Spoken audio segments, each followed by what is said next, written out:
Bonjour, Claire de Vlemings, coach pour personnes, autiste Asperger. Dans la vidéo précédente, nous avons vu qu'une situation qui se produit va générer des pensées et que ces pensées vont générer des émotions, des comportements, des réactions physiques et d'autres pensées et que le tout est interconnecté. Alors dans cette vidéo, je vais vous décrire chacun de ces éléments. Et je vais d'abord commencer par la réponse émotionnelle, parce que c'est la réponse qui est souvent la première. Pour les personnes autistes, la réponse émotionnelle va passer par l'apprentissage des émotions, l'apprentissage des sentiments, de savoir reconnaître ses propres émotions, les reconnaître chez les autres, de comprendre quels sont ses propres déclencheurs et les conséquences de ces émotions, d'apprendre à nommer et à exprimer correctement ses émotions afin, in fine, de pouvoir mieux les réguler, puis petit à petit, de pouvoir comprendre les émotions des autres. Donc ça, c'est en général ce que l'on va apprendre lors des thérapies cognitives comportementales.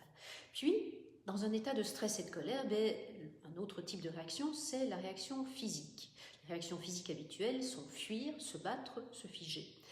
Et on part alors dans une spirale tout à fait infernale. Mais il y a une quatrième réaction qui, elle, va permettre de stabiliser l'état émotionnel, et c'est la respiration. Et trop souvent, que l'on soit autiste ou non, quand on est en colère, on a une respiration qui est beaucoup trop superficielle. Or, la respiration est la chose la plus essentielle pour un être vivant. Donc, le fait d'apprendre à respirer profondément et de se concentrer sur sa respiration va immédiatement réguler l'état émotionnel. En troisième lieu, nous avons les pensées. Une fois qu'on a pu se calmer grâce à la respiration, on peut commencer à examiner ses pensées. Ce qui se passe, ce qu'on a dit, est-ce que la situation est une possibilité, est-ce que c'est une certitude, si c'est une probabilité, est-on plus proche de 0% que de 100%, quelle est la pire chose qui puisse se produire? Et puis si j'avais un ami qui pense ce que je suis en train de penser actuellement, qu'est-ce que je lui donnerais comme conseil? Qu'est-ce que je lui dirais? Est-ce que je suis face à un fait? Est-ce que je suis face à une croyance? Et cette approche, elle va vous permettre de prendre du recul par rapport à la situation. Et puis finalement, il y a le comportement.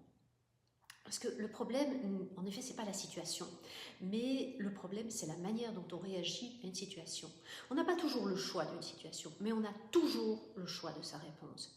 Donc si la colère ou si l'attaque de panique trouve par exemple son origine dans une situation d'évitement, le fait de graduellement s'exposer à ce qui stresse et de nous rendre compte que notre vie n'est pas mise en danger pour cela, eh bien cela va vous permettre de vous rendre compte que vous pouvez faire face à la situation et l'aborder dans un état d'esprit positif quand elle se reproduira à nouveau. Voilà, ceci termine cette vidéo. Dans la prochaine vidéo, eh bien, je reviendrai sur la pleine conscience. Je vous souhaite une belle journée, une belle soirée. Je vous dis à très bientôt.